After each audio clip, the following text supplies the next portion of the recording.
Get that filthy trash out of my building. Victoria Sterling's voice cut through the ballroom like a knife. 500 heads turned. A single father in a worn janitor uniform stood frozen, his 7-year-old daughter clutching his hand. The billionaire pointed at the massive vault behind her chrome, gleaming under spotlights. 62 Caltech engineers failed for 4 years. But maybe poverty makes you creative, right? She leaned into the microphone, smiling. Open it, janitor.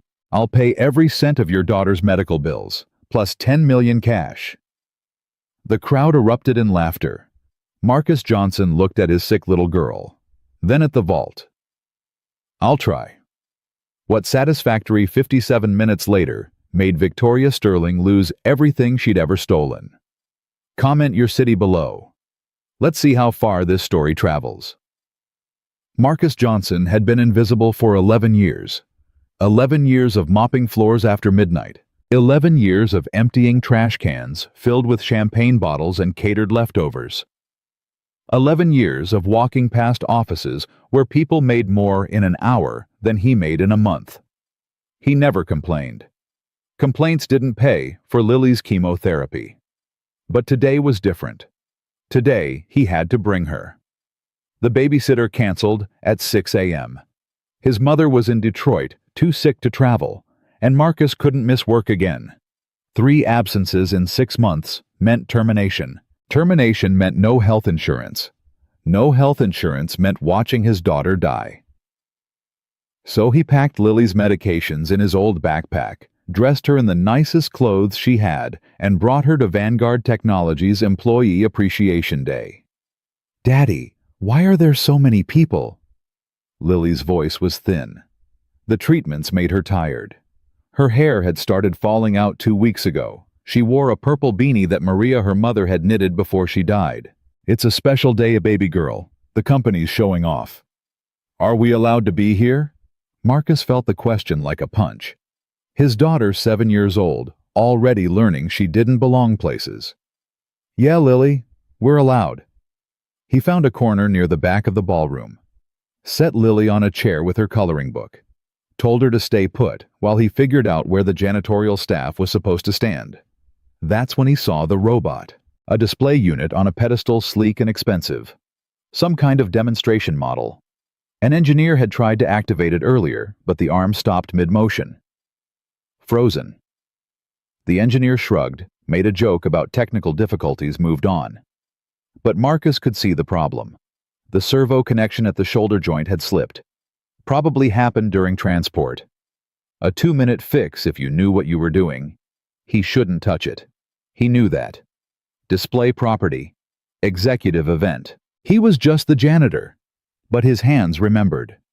His father's voice echoed in his mind. Steel speaks to those who listen. Most people are too busy talking. Marcus glanced around. Nobody was watching him. Everyone was focused on the stage where Victoria Sterling was preparing to give her keynote speech. He walked to the robot, knelt down, examined the joint. "What are you doing?" A security guard stood over him.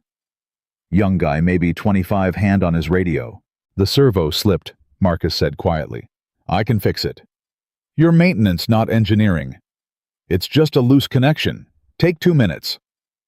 The guard looked at the robot, then back at Marcus. Something in his expression softened slightly.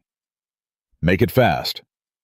Marcus pulled a small screwdriver from his back pocket, the same one his father had carried for 40 years.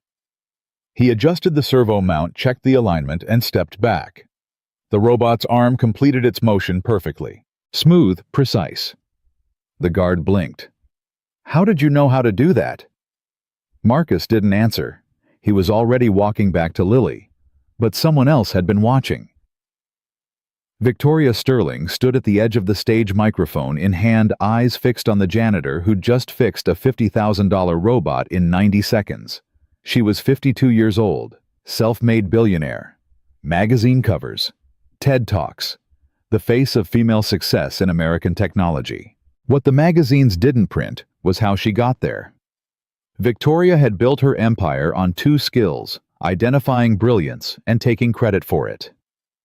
Engineers, designers, researchers. She found them, used them, discarded them. The ones who complained got buried in legal fees. The ones who threatened to go public got destroyed. It had worked for 20 years. Now she studied the janitor, watched how his hands moved, recognized something she hadn't seen in a long time. Competence. Real competence. The kind that couldn't be taught in universities. And standing next to him was a sick little girl. Victoria smiled. She'd built her fortune finding weakness, and she'd just found plenty. Ladies and gentlemen, welcome to Vanguard Technologies. Victoria's voice boomed through the ballroom speakers. Applause erupted. Camera flashes popped. Today we celebrate not just our company, but our family. Every employee from our executives to our support staff makes this vision possible. She paused for effect. Speaking of support staff, her eyes found Marcus in the corner. I just watched something remarkable. One of our janitorial team members fixed a $50,000 robot that our engineers couldn't figure out. Heads turned. Marcus felt his stomach drop. Sir, please come up here. Bring your daughter. The crowd parted. Marcus didn't move. Come on, don't be shy. Victoria's voice dripped with sweetness. Let's give him some encouragement. Applause. Cheering. Someone pushed Marcus forward gently. He picked up Lily, walked toward the stage. Every step felt like walking into a trap, because it was. What's your name? Victoria asked as he reached her. Marcus. Marcus Johnson. And this beautiful little girl. Lily. Victoria knelt down eye level with Lily. Hi, sweetheart. Are you sick? Lily nodded, clutching her father's neck tighter. What's wrong? She has leukemia, Marcus said quietly. Please, Mrs. Sterling, we should go back. Leukemia. Victoria stood, faced the crowd. This man works nights cleaning our offices while his daughter fights cancer. Can we get some applause for this hero? The crowd obliged. Marcus felt the spotlight burning his skin. Victoria wasn't done. Marcus, I have to ask. Where did you learn to fix robotics? My father taught me. Was he an engineer? No, ma'am. He was a locksmith. Victoria's eyes flickered. Something shifted in her expression. Calculation. A locksmith. Interesting. She turned to face the massive vault that dominated the center of the stage. Chrome and glass. Holographic interface glowing blue. 8 feet tall. Do you know what this is, Marcus? No, ma'am. This is the Prometheus Vault, the most secure storage system ever designed. $50 million in development. We hired 62 engineers from Caltech, MIT, Stanford, the best minds in America. They've been trying to crack it for 4 years. She paused, letting the numbers sink in. No one has succeeded. The crowd murmured appreciatively. Victoria turned back to Marcus. Her smile widened. You know what, I have an idea. Mrs. Sterling, your daughter needs treatment. Yes, medical bills piling up. Marcus didn't answer. His jaw tightened. I did some quick math. Victoria pulled out her phone, pretended to check something. Stage 3 pediatric leukemia. Experimental treatments. We're looking at $340,000, maybe more if there are complications. How did she know that Marcus's mind raced? Personnel files. Insurance claims. She had access to everything. Here's my offer, Marcus. Victoria stepped closer to him, close enough that only he could hear her next words. Open my vault. I'll pay every penny of Lily's treatment, plus $10 million cash. She said it quietly just for him. Then she turned to the crowd and repeated it into the microphone. You hear that, everyone? If our janitor can open the Prometheus Vault, the vault that 62 PhD engineers couldn't crack, I will personally pay for his daughter's cancer treatment and give him $10 million. Laughter, scattered applause. Someone whistled. They thought it was a joke, a bit of theater to spice up the corporate event, but Marcus knew better. He looked at Victoria Sterling's eyes, saw no warmth there, no humor, just predatory patience. She wanted to humiliate him, wanted to film him failing in front of 500 people. Wanted content for her social media, the inspiring story of a janitor who tried and failed. But at least he tried. Marcus had seen this before. Powerful people using poor people as props, entertainment for the wealthy. He should walk away, take Lily, go back to his corner, survive. But then Lily whispered in his ear, "Daddy, can you really open it?" He looked at his daughter, 7 years old, hair falling out, purple beanie slipping, eyes full of trust that he didn't deserve. "I don't know, baby." "Grandpa could open anything. You said so." Marcus closed his eyes. His father's voice came back to him. "The day you walk away from a problem because it looks too hard is the day you stop being Samuel Johnson's son." He opened his eyes, looked at Victoria. "I'll try." Victoria's smile flickered, just for a second. She hadn't expected him to say yes. "Well," she recovered quickly. "We have a volunteer. Let's give Marcus 60 minutes. Seems fair, doesn't it?" Applause. Phones came out.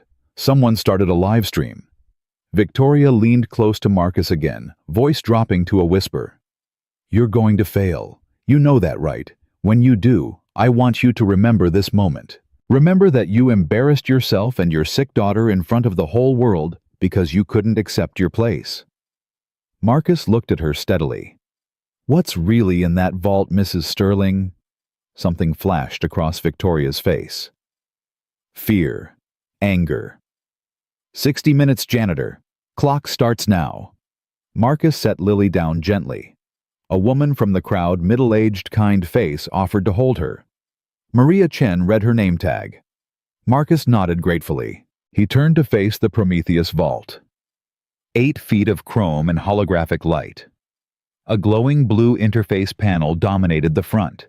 Numbers, symbols, biometric scanners. $50 million in technology. 62 engineers. 4 years. 0 successes. Marcus didn't approach the interface. Instead, he walked around the vault slowly, examining the base, the seams, the way it connected to the floor. "What's he doing?" someone asked.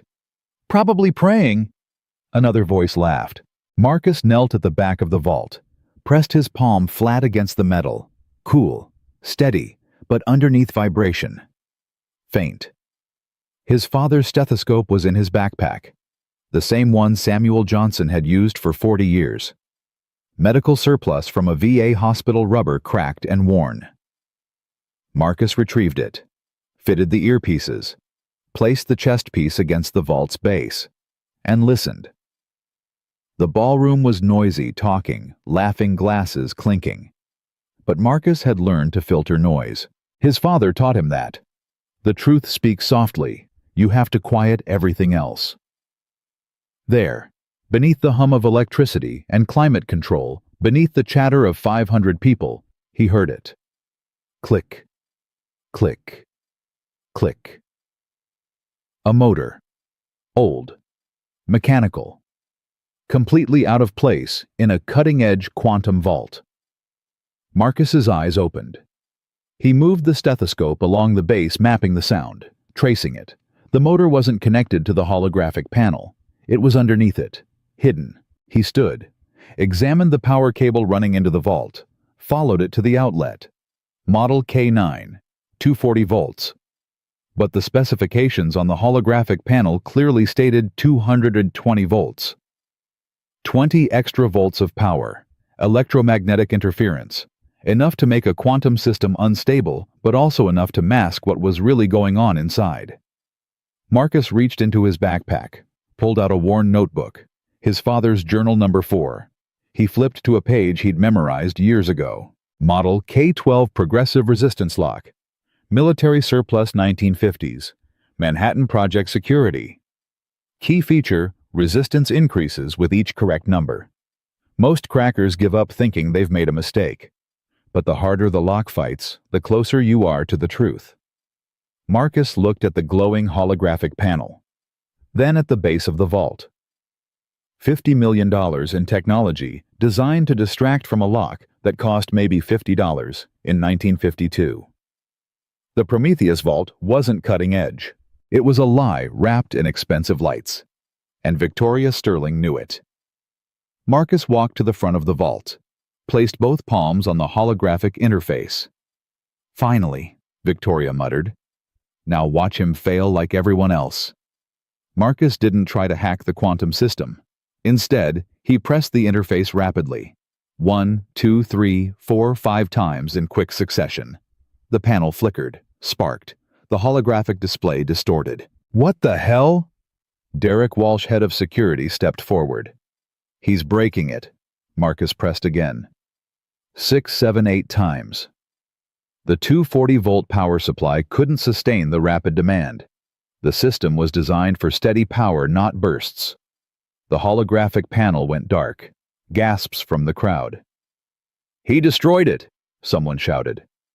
But Marcus was already kneeling at the base of the vault, unscrewing a small panel that had been hidden behind the light show. Behind it, brass gleamed dully. A dial, mechanical, tarnished with decades of age.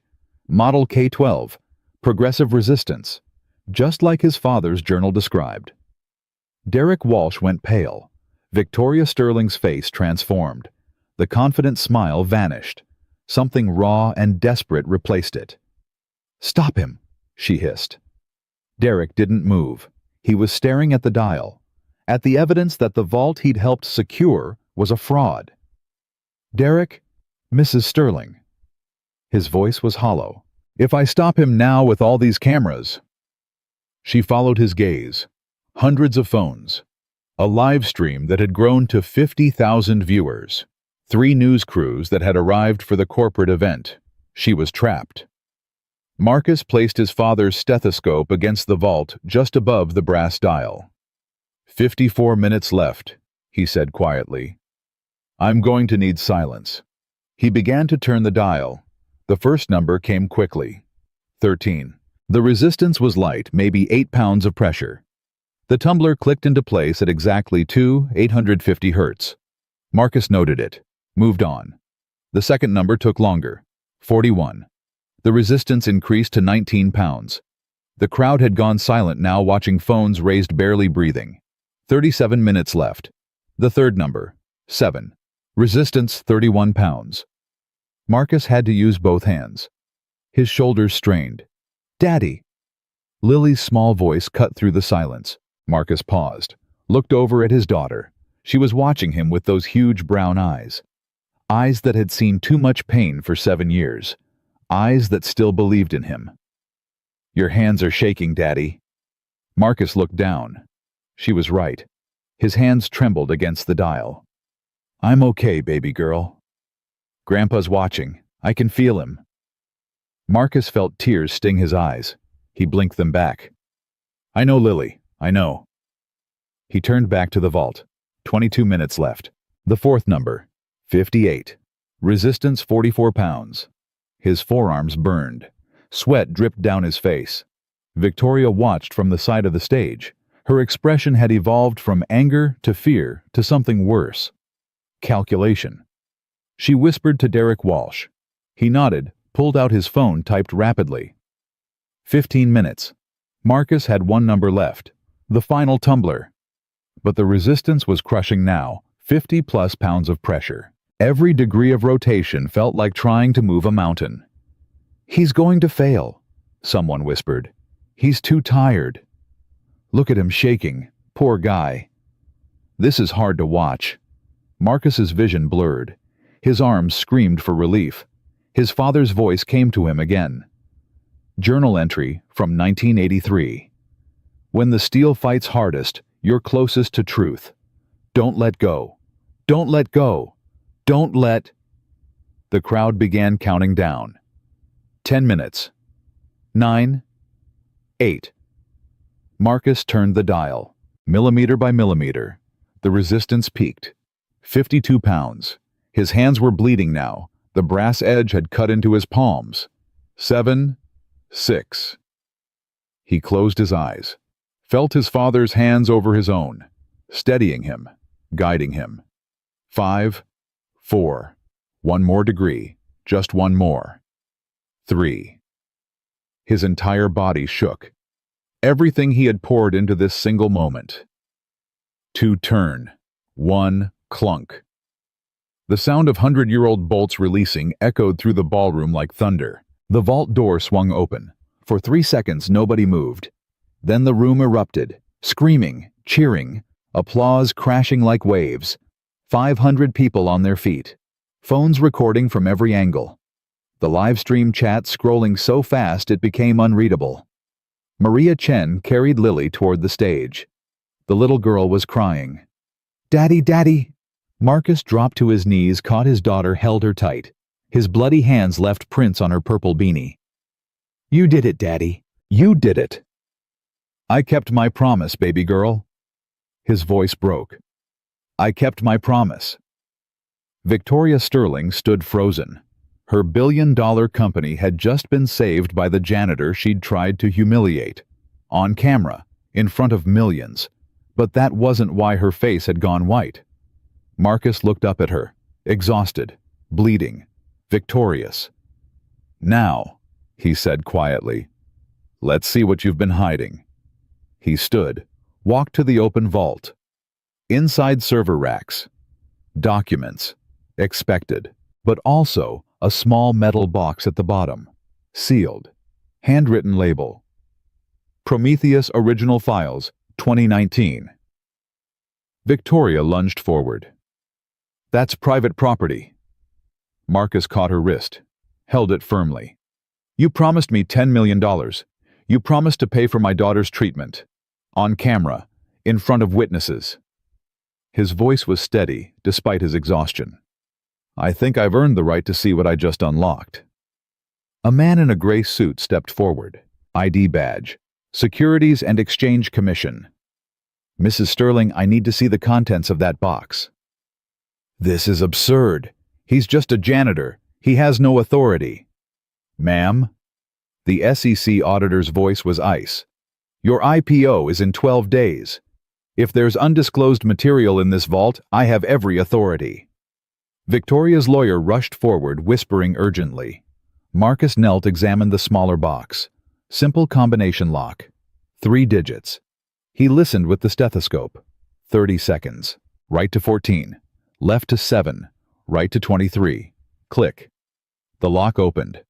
Inside USB drives, printed documents, handwritten notebooks. The top page was a design schematic. Dated March 2019. Signed at the bottom, Dr. Elena Vasquez, lead design engineer. Marcus held up the page. "Who is Elena Vasquez?" Victoria said nothing. But in the crowd, an elderly black woman gasped. Covered her mouth, tears streaming. "That's my daughter," she whispered. "That's my baby's work." The crowd parted around her. Cameras turned. "Elena designed that vault." The woman's voice shook. "Victoria stole it, fired her, destroyed her reputation. Elena died 2 years ago. Stress, heart attack. She was 34 years old." The ballroom went dead silent. Marcus looked at Victoria Sterling, at the documents in his hands, at the elderly woman weeping in the crowd. "You killed her," he said quietly. "You stole her work, and then you killed her." "That's slander. I'll sue you for—" "You'll sue me." Marcus held up another document. Emails, dates, evidence. "These are your instructions to HR. Terminate Vasquez. Cite performance issues. Ensure no severance." "And this," he held up a patent filing.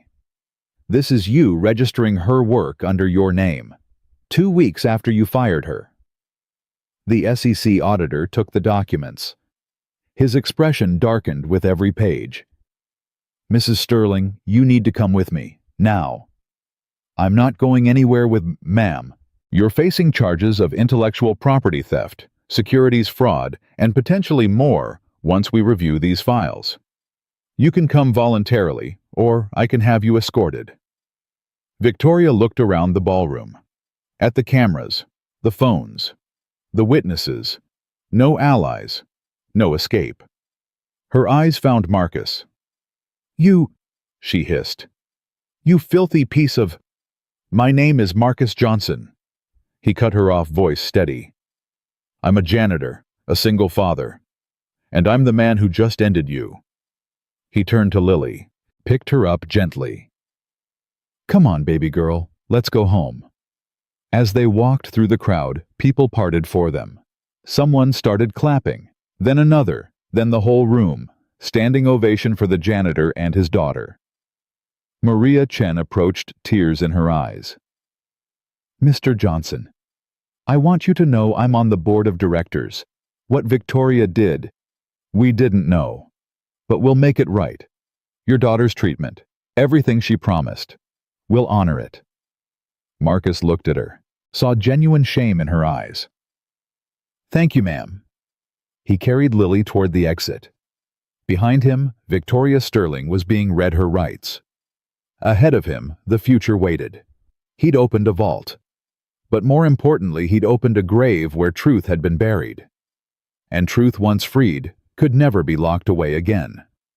The applause faded behind him, but Marcus could still hear it echoing in his ears as he carried Lily through the service corridor.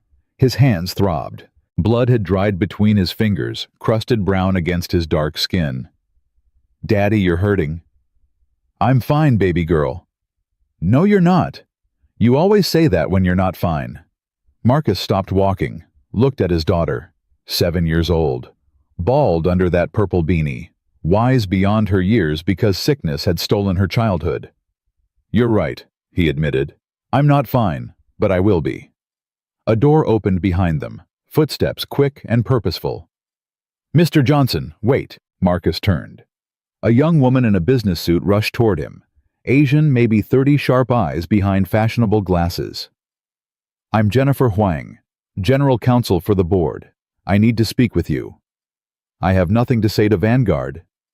"I understand, but there are things you need to know. Things about what you found in that vault." Marcus shifted Lily to his other arm. His muscles screamed in protest. "I know enough. Victoria stole from a dead woman. It's worse than that, Mr. Johnson, much worse." Jennifer looked around nervously. "Not here. Please. There's a conference room on the 3rd floor. Give me 20 minutes. My daughter needs rest. There's a couch, water, whatever she needs." Jennifer's voice dropped. "And there are people who tried to stop Victoria before, people who paid for it. You deserve to know what you've walked into." Marcus studied her face, saw fear there, real fear. 20 minutes, he said. The conference room was empty. Jennifer locked the door behind them, checked the windows, then pulled out her phone and removed the battery. "Paranoid?" Marcus asked. "Careful. There's a difference." She sat across from him. Lily had already curled up on the leather couch, eyes heavy.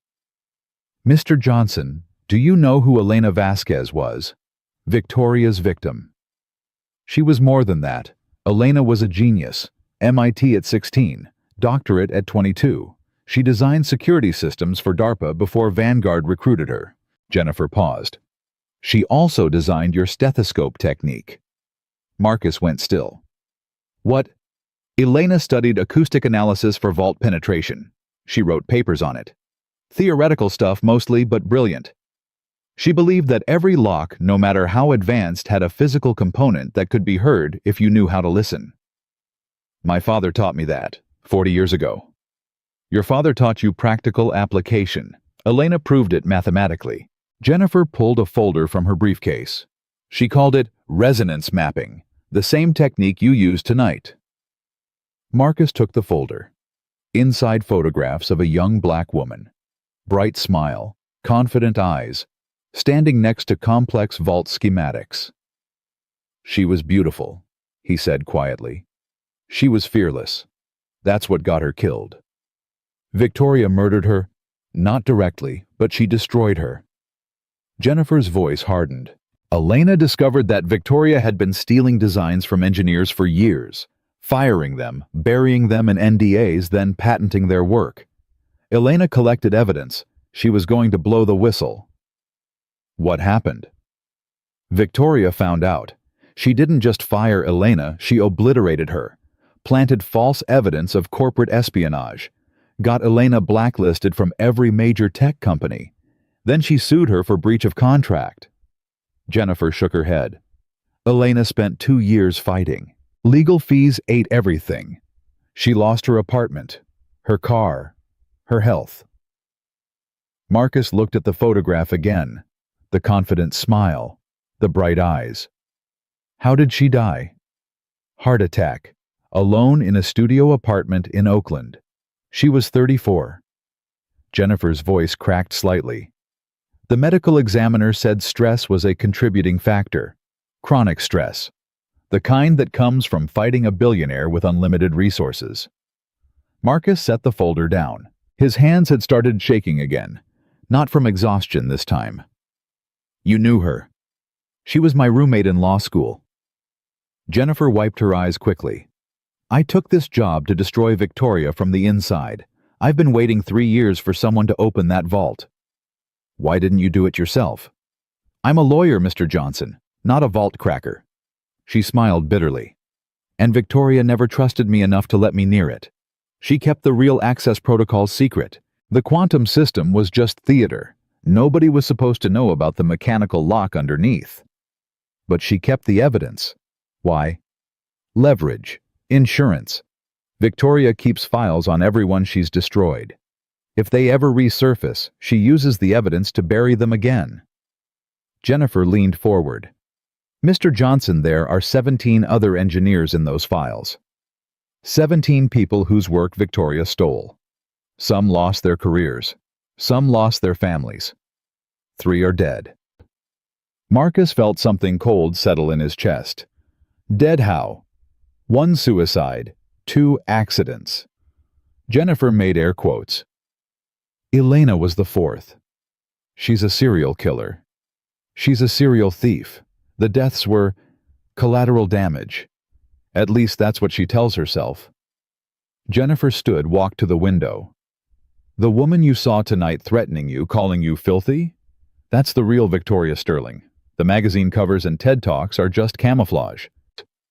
Marcus looked at Lily, sleeping peacefully on the couch. Her chest rose and fell in slow rhythm.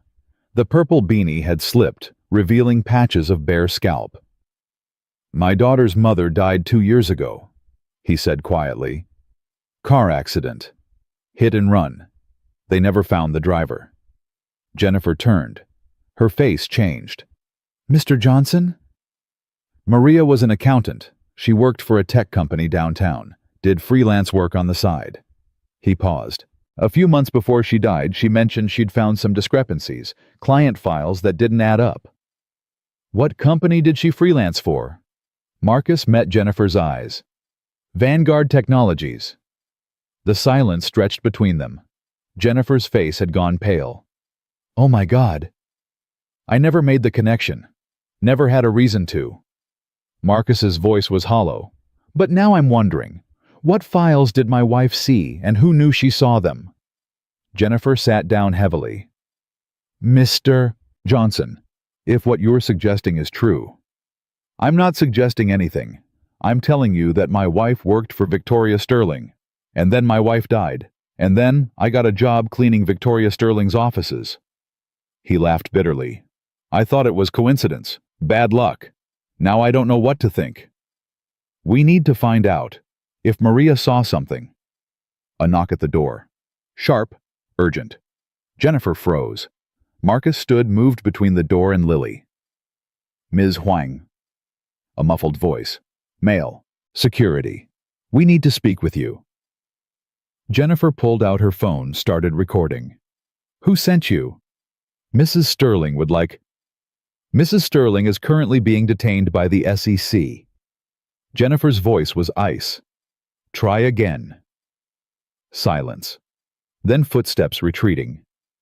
Marcus let out a breath. Friends of Victoria's. More like employees who don't know the ship is sinking yet. Jennifer grabbed her briefcase. We need to leave, separately, different exits. What about the evidence, the documents in the vault? The SEC has them now. That's good. It means Victoria can't destroy them. but it also means we don't have access. She handed him a business card. My personal cell. Call me tomorrow. We need to dig into Maria's files. Marcus took the card. Why are you helping me? Because Elena was my friend. Because Victoria Sterling has ruined too many lives. Jennifer looked at Lily still sleeping. And because that little girl deserves to grow up in a world where people like Victoria don't win. Marcus picked up his daughter, cradled her against his chest. Thank you, Jennifer. Don't thank me yet. This fight is just beginning. She unlocked the door, checked the hallway, nodded. Marcus walked out, but her words echoed in his mind. This fight is just beginning. The bus ride home took 45 minutes. Lily slept against his shoulder the whole way. His hands had started bleeding again through the makeshift bandages he'd wrapped in the bathroom. Oakland looked different tonight. The same streets he'd walked for 38 years, but something had shifted. The world felt sharper, more dangerous, and more possible. Their apartment was on the 3rd floor of a building that should have been condemned a decade ago. Water stains on the ceiling, cracks in the walls, radiator that worked when it felt like it. But it was home. Marcus carried Lily to her bed, tucked her in with the stuffed elephant Maria had given her, stood watching her breathe for a long moment. Then he went to the closet. Behind boxes of old clothes and broken appliances, hidden under a loose floorboard, a metal case. Marcus pulled it out, set it on the kitchen table. His father's legacy. 8 leather-bound journals. 40 years of observations. Everything Samuel Johnson had learned about locks, vaults, security systems. And something else. Marcus opened the case. Beneath the journals, a thick envelope, yellow with age. His father's handwriting on the front. For Marcus, when you're ready. He'd found this envelope after Samuel died. Couldn't bring himself to open it. It felt like a goodbye, and he wasn't ready to say goodbye. But tonight was different. Tonight he'd faced down a billionaire with his father's stethoscope and won. Tonight he was ready. He opened the envelope. Inside a letter. 10 pages handwritten. Son, if you're reading this, I'm gone. And if you're reading it now, something has happened that made you need answers. So here's the truth. I never told you. Marcus began to read. His father's story unfolded in cramped handwriting. Samuel Johnson hadn't been just a locksmith. He'd worked for the FBI from 1965 to 1989. Special consultant. Codename, The Listener. They brought me in when regular methods failed. Vault safes sealed rooms. I could hear what others couldn't. It wasn't magic, it was training. Patience. Understanding that every lock wants to be opened. You just have to listen for the invitation. Marcus turned the page. I worked some high-profile cases, bank fraud, corporate espionage, even a couple of classified things I still can't write about. But there's one case that changed everything. The case was in 1987. A tech company, cutting edge for its time, had been accused of stealing government secrets. The FBI needed someone to access a sealed vault containing evidence. I cracked it in 4 hours. Inside, I found proof that the CEO had been selling missile guidance systems to foreign governments. He went to prison for life. But what nobody knew was that he had a daughter, 12 years old at the time. She watched them take her father away in handcuffs. Marcus's blood went cold. Her name was Victoria. The letter continued. Victoria Sterling wasn't always her name. She changed it when she turned 18, reinvented herself, but she never forgot her father, never forgot the man who put him in prison. Samuel had been watching Victoria's career for years, tracking her rise, noting the pattern of stolen work and destroyed careers. She's building an empire on other people's genius, just like her father built his fortune on stolen secrets, and she's protected by the same thing that protected him for so long: money. Enough money buys silence, buys loyalty, buys blindness. The final pages were a warning. Son, if Victoria Sterling ever crosses your path, be careful. She's not just greedy, she's angry. She's been carrying rage for 40 years, and she'll destroy anyone who threatens her. I've watched her do it. I've seen good people disappear into legal hell or worse. She is dangerous, and she has a long memory." Marcus set the letter down. His hands were shaking. His father had put Victoria's father in prison. And now, decades later, Marcus had destroyed Victoria's empire with his father's techniques. Coincidence, or something darker? He thought about Maria, about the accident that killed her, about the files she'd been reviewing for Vanguard. Victoria Sterling had a long memory. What if she remembered Samuel Johnson? What if she'd been waiting for a chance at revenge? What if hiring Marcus as a janitor wasn't random at all? "Daddy!" Marcus spun.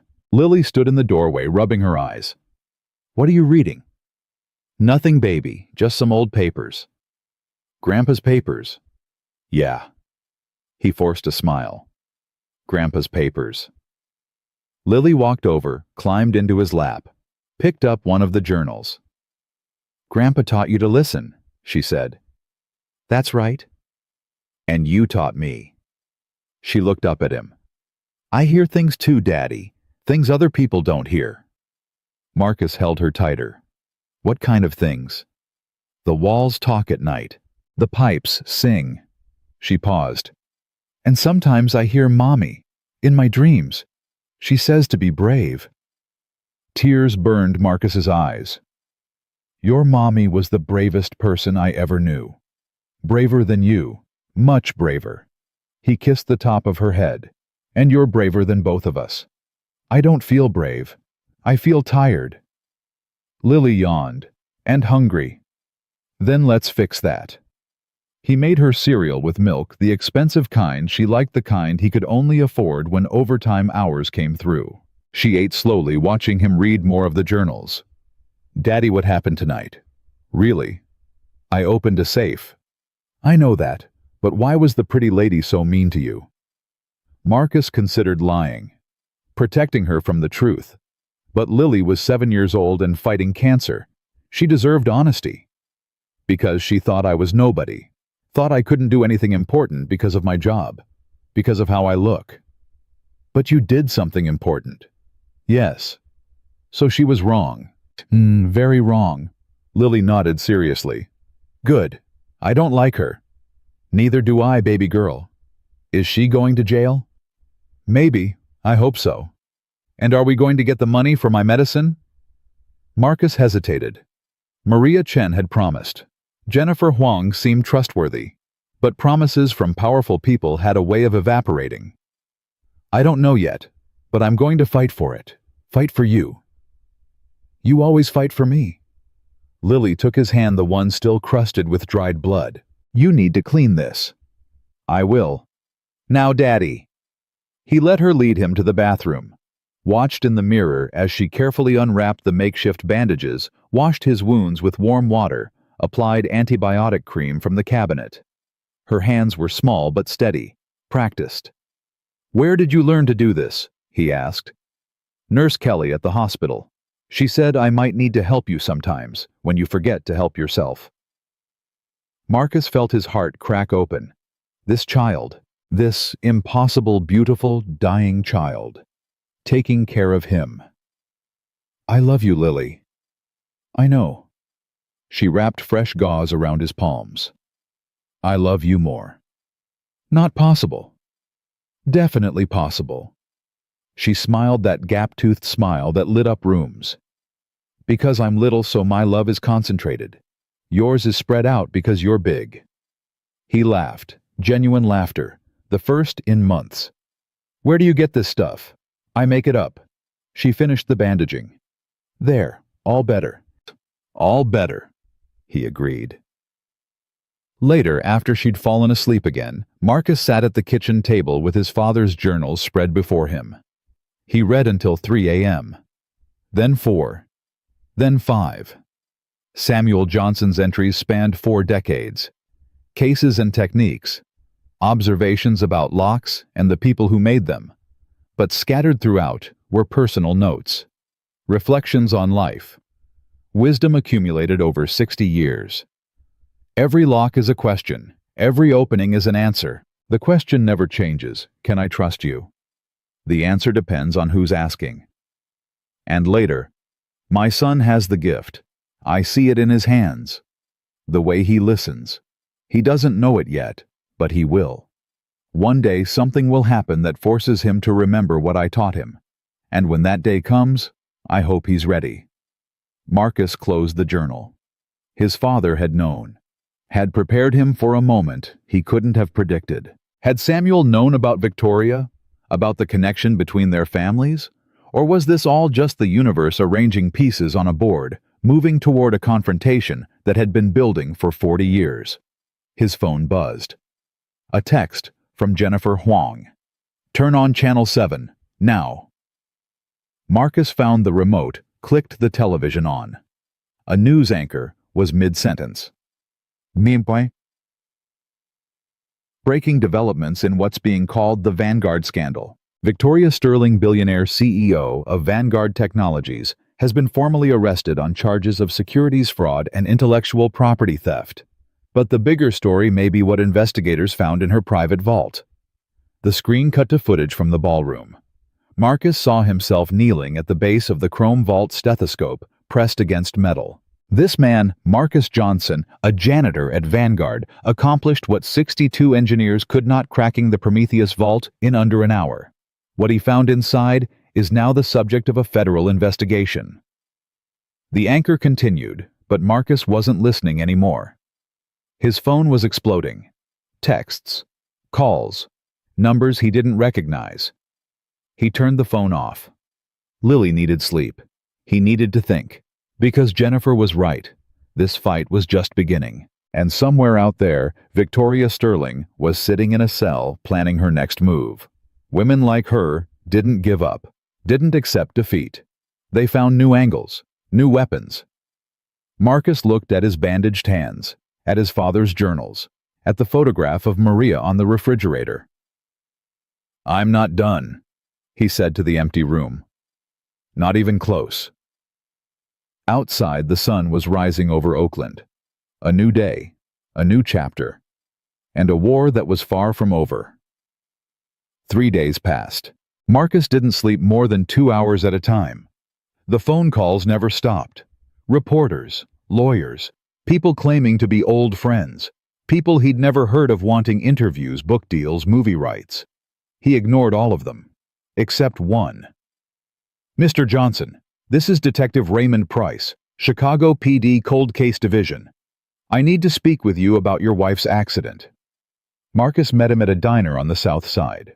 Neutral ground, public place. Detective Price was 62 years old. Black, gray hair cropped short, eyes that had seen too much and forgotten nothing. "I pulled your wife's file after I saw the news," Price said, sliding into the booth across from Marcus. "Maria Johnson, hit and run, June 14th, 2 years ago. You worked the case." "No, it was assigned to Detective Morrison. He retired 6 months later." Price opened a folder. "But I noticed something when I reviewed it." "What?" "Nothing." Price met Marcus's eyes. "Absolutely nothing. No witnesses interviewed after day 1. No forensic follow-up. No camera footage requested from nearby businesses. The case was dead before it started." Marcus's hands tightened around his coffee cup. "Morrison killed the investigation." "Morrison was paid to kill it. I can't prove that yet, but I know it." Price slid a photograph across the table. "Recognize this man. A white male, 50s expensive suit, standing next to Victoria Sterling at some gala event." "No." "Derek Walsh, head of security at Vanguard Technologies. Before that, he was Chicago PD, Internal Affairs." Price paused. "He and Morrison were partners for 6 years." The connection clicked in Marcus's mind. "Walsh buried my wife's case." "That's my theory, and I think I know why." Price pulled out another document. Maria was doing freelance accounting for Vanguard. She had access to financial records, specifically offshore accounts that weren't disclosed to investors. "Jennifer Huang told me there was evidence of tax fraud in the vault. $47 million worth. But here's what Ms. Huang might not know. Price leaned forward. Maria requested a meeting with the SEC 2 days before she died. She never made it to that meeting. Marcus felt the world tilt sideways. You're saying Victoria had my wife killed. I'm saying your wife found something she wasn't supposed to find, and 48 hours later, she was dead. Draw your own conclusions. Why are you telling me this? Why now? Price was quiet for a moment. My daughter died of leukemia, 8 years old. We couldn't afford the treatments that might have saved her. Marcus looked at the detective, saw the pain carved into every line of his face. I'm sorry. Don't be sorry. Be angry. Price closed the folder. Victoria Sterling has been untouchable for 20 years. You cracked that vault. You exposed her. Now she's vulnerable. And I intend to make sure she pays for every life she's destroyed, including your wife's. How? By building a case so airtight she can't buy her way out. The SEC has the financial evidence. I'm going to find the connection between Walsh Morrison and Maria's death. Price stood. But I need your help. Anything. Maria's personal files, her laptop, anything she kept at home. The official evidence was compromised, but Victoria's people couldn't have known about everything. Marcus nodded slowly. I kept her things, all of them. Couldn't bring myself to throw them away. Then we might have a chance. Price handed him a card. Call me when you're ready, and Marcus, watch your back. Victoria Sterling is in custody, but she's not powerless. Women like her have long arms. Marcus walked home from the diner. 3 miles through Oakland streets he'd known his whole life. Past the corner where he'd had his first kiss. Past the church where he'd married Maria. Past the hospital where Lily had been born. His city, his history, his pain. By the time he reached the apartment, a decision had crystallized in his mind. He wasn't just going to survive this. He was going to finish it. Lily was at the neighbor's apartment. Mrs. Patterson, 73 years old, former schoolteacher, the only person Marcus trusted to watch his daughter. He had 2 hours. Maria's things were in the bedroom closet, 3 boxes he hadn't opened since the funeral. Every time he tried, the grief overwhelmed him. Not today. Today, grief had transformed into something harder, something sharper. He opened the first box. Clothes, her favorite sweater, the dress she wore on their first date.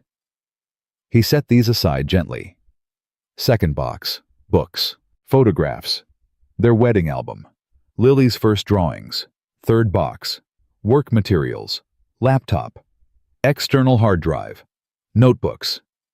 Marcus powered on the laptop. Password protected.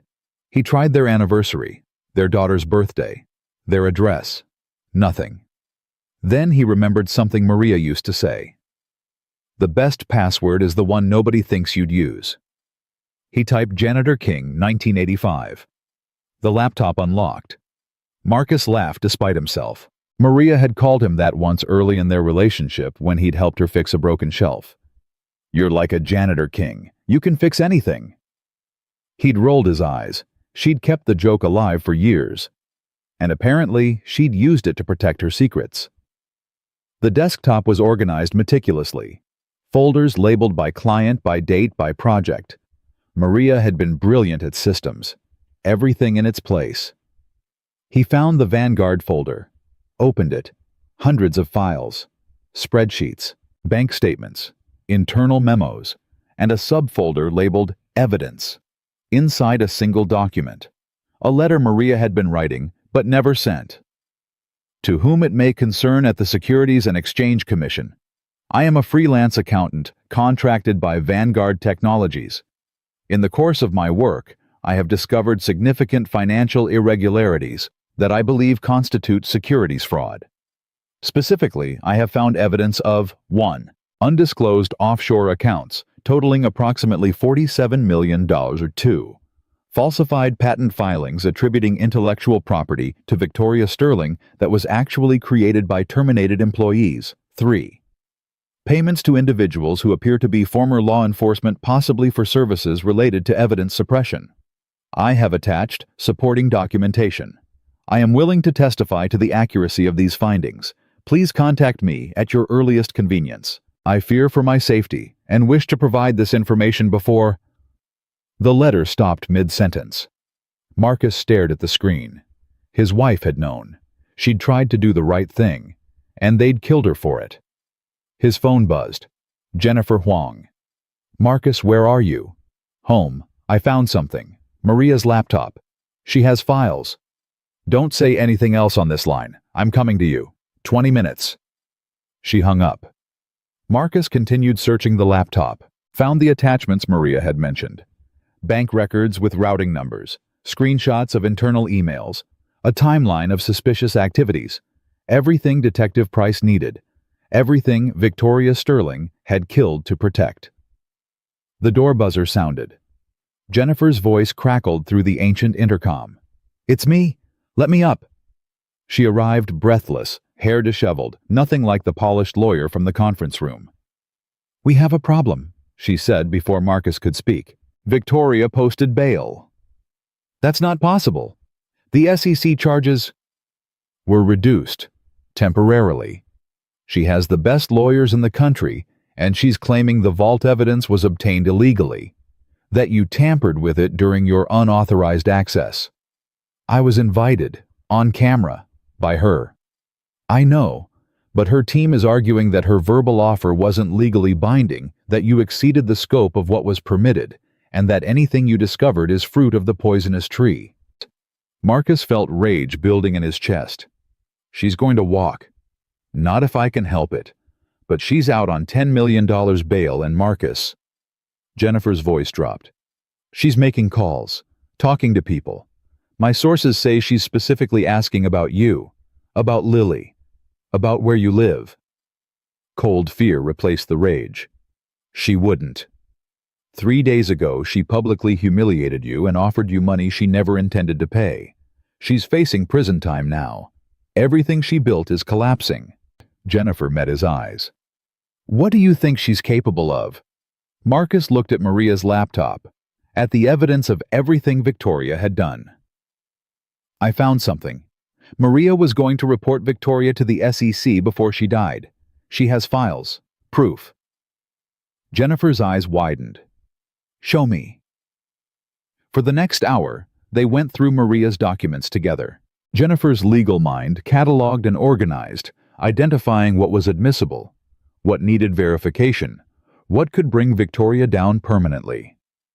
"This is it," Jennifer finally said. "This is everything we need. The offshore accounts, the patent fraud, the payments to Walsh and Morrison." She looked at Marcus. "Your wife was a hero." "My wife was murdered. And with this evidence, we can prove it." Jennifer closed the laptop carefully. "I need to get this to the SEC directly, and to Detective Price. If Victoria's team tries to suppress it—" A crash from the hallway, then screaming. Mrs. Patterson's voice. "Help, someone help!" Marcus was through the door before Jennifer could react. Down the hall. Mrs. Patterson's apartment door hung open, lock shattered. Inside, chaos. Mrs. Patterson on the floor, bleeding from a gash on her forehead. 2 men in black tactical gear, one holding a struggling Lily. "Daddy!" Marcus didn't think, didn't calculate, didn't plan. He charged.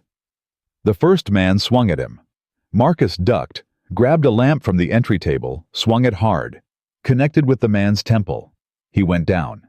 The second man threw Lily aside, reached for something at his belt. A taser. Marcus felt the electricity hit his chest. Every muscle seized. He collapsed, twitching, unable to move. Through blurred vision, he saw the man pick up Lily again. "No," Marcus gasped. "No, please." The man looked down at him. No emotion in his eyes. "Ms. Sterling sends her regards." Then darkness. Marcus woke to sirens and chaos. Paramedics, police. Jennifer kneeling beside him, face pale. "Lily," he croaked. "Where's Lily?" Jennifer's expression broke his heart. "They took her, Marcus. I called the police immediately. They have descriptions. They're looking." But Marcus tried to stand. His muscles screamed in protest, still recovering from the taser. I have to find her. I have to... Marcus! Jennifer gripped his shoulders. Listen to me. Victoria orchestrated this. She has your daughter, and if you go charging after her, you'll get yourself killed, and Lily too. Then what do I do? His voice cracked. What do I do? We use the evidence. We bring her down so hard she has no leverage left. Jennifer helped him to his feet. Detective Price is on his way. The SEC is sending agents. Maria's files change everything. My daughter is out there, alone, scared, with people who... Marcus couldn't finish the sentence. I know. Jennifer's voice softened. I know. But think like she would. Think like Victoria. She took Lily for leverage. That means Lily is valuable to her. She won't hurt her as long as she thinks she can use her. You don't know that. No, I don't, but it's the only hope we have right now. Detective Price arrived 15 minutes later, followed by 3 FBI agents. The case had officially gone federal. We have an Amber Alert out, Price told Marcus. Every cop in the state is looking for that vehicle. We'll find her. When? Soon. That's not an answer. It's the only one I have. Price turned to Jennifer. The evidence from Maria's laptop, where is it? I copied it to a secure server before the attack. Victoria's people can't touch it now. Good. Because this case just went from fraud to kidnapping. She's done. Marcus sat on his couch, head in his hands. Every minute felt like a year. Every second stretched into eternity. His daughter. His baby girl. In the hands of monsters. His phone rang.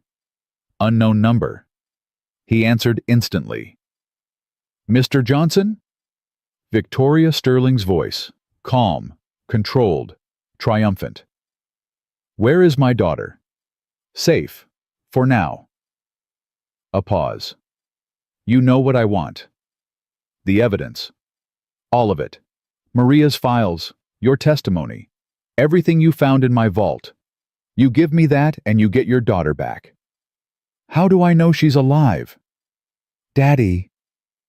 Lily's voice. Trembling, scared. Lily, baby, are you okay? I'm scared, Daddy. I want to come home. You will, baby. I promise. I'm going to bring you home. Just be brave. Be brave like Mommy. Victoria's voice returned. Touching. You have 6 hours. Midnight. I'll send you a location. Come alone. Bring everything. If you hurt her, Mr. Johnson. I'm not a monster. Victoria laughed softly. I'm a businesswoman. Your daughter is simply collateral. Ensure a smooth transaction and she'll be returned unharmed. Complicate matters and well. We both know how easily accidents happen. The line went dead. Marcus looked at Detective Price, at Jennifer, at the FBI agents. I'm going. Marcus, we can track. She'll kill Lily if she sees cops. You know she will. We can wire you. Back up at a distance. She's had 2 years to plan for this moment. She knows every trick you have. Marcus stood. I'm going alone. I'm giving her what she wants. You can't trust her. I don't trust her. I trust me. He looked at his hands, still bandaged from the vault. My father spent 40 years listening to locks. I spent 38 years listening to people. Victoria Sterling thinks she's in control. She's not. She's desperate, and desperate people make mistakes. Jennifer stepped forward. What's your plan? The same thing I've always done. Marcus met her eyes. Listen, wait, and open the lock when it's ready. That's not a plan. That's suicide. Maybe. He picked up his father's stethoscope from the table. But it's all I have. The hours crawled by. Marcus sat in his apartment, alone. The FBI agents had left reluctantly positioned at a distance.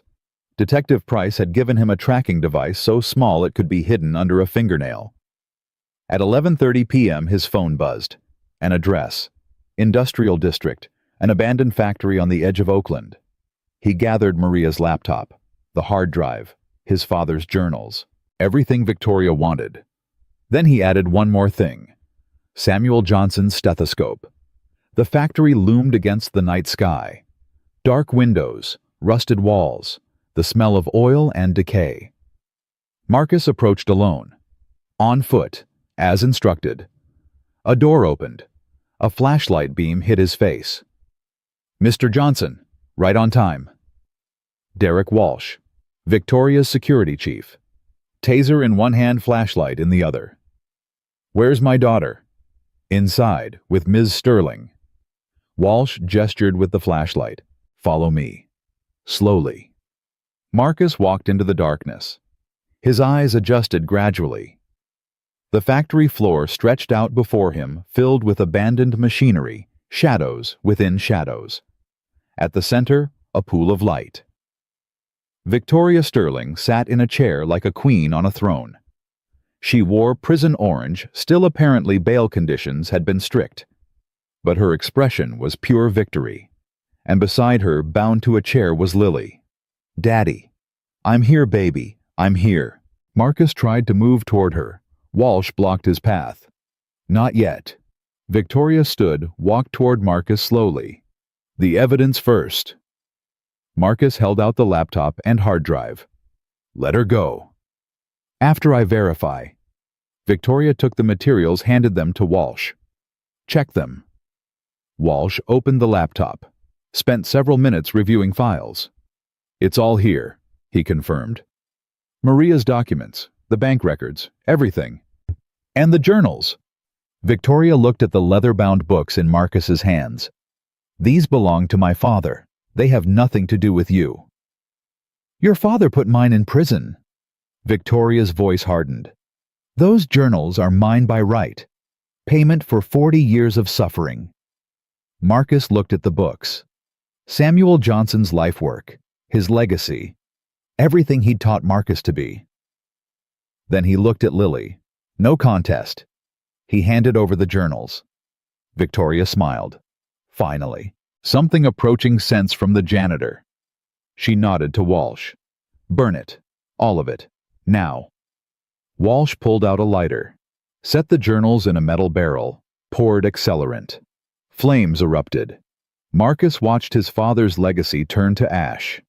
Now, he said quietly. My daughter. Of course. Victoria walked back to Lily, stood behind her chair. But first a question. Did you really think I didn't know about your tracking device? Marcus went cold. Oh yes, I've been monitoring police frequencies all evening. I know there are agents half a mile away. I know you're wearing a wire. Victoria smiled. And I know that none of it matters. Because in 30 seconds, this building will be filled with chlorine gas and you'll both be dead before anyone can reach you. You'll die too. No, I have a mask, a car waiting, and a plane to a country with no extradition treaty. Victoria checked her watch. 20 seconds. Marcus looked at Lily, at Victoria, at the flames consuming his father's journals, and he smiled. You're wrong about one thing. What's that? The tracking device isn't police issue. He held up his hand, showed her his bandaged palm. It's medical. Lily's oncologist gave it to me, in case of emergency. Victoria's smile faltered. What? It's connected to her insulin pump. If her vitals spike like they would from chlorine gas, it alerts the hospital. Who alerts the police? Who now know exactly where we are? Marcus's voice was calm. You have about 30 seconds before this place is surrounded. Victoria's composure cracked. You're bluffing. Lily's been sick for 18 months. You think I don't have contingencies for emergencies? Marcus took a step forward. Let her go. It's over. Walsh. Get me out of here. Walsh reached for Victoria's arm. I wouldn't. A new voice from the darkness. Detective Price stepped into the light weapon drawn. FBI has the building surrounded. There's nowhere to go. Victoria's face twisted with rage. She grabbed a knife from the table beside her, pressed it to Lily's throat. Stay back. All of you. I'll kill her. Then you die too. Price kept his weapon steady. Your choice. Marcus stepped forward slowly. Hands raised. Victoria, look at me. Stay back. Your father went to prison because he got greedy. He forgot that power has limits. You made the same mistake. Marcus moved closer, one step at a time. My daughter has nothing to do with what happened 40 years ago. She's 7 years old. She has leukemia. She just wants to go home. I don't care.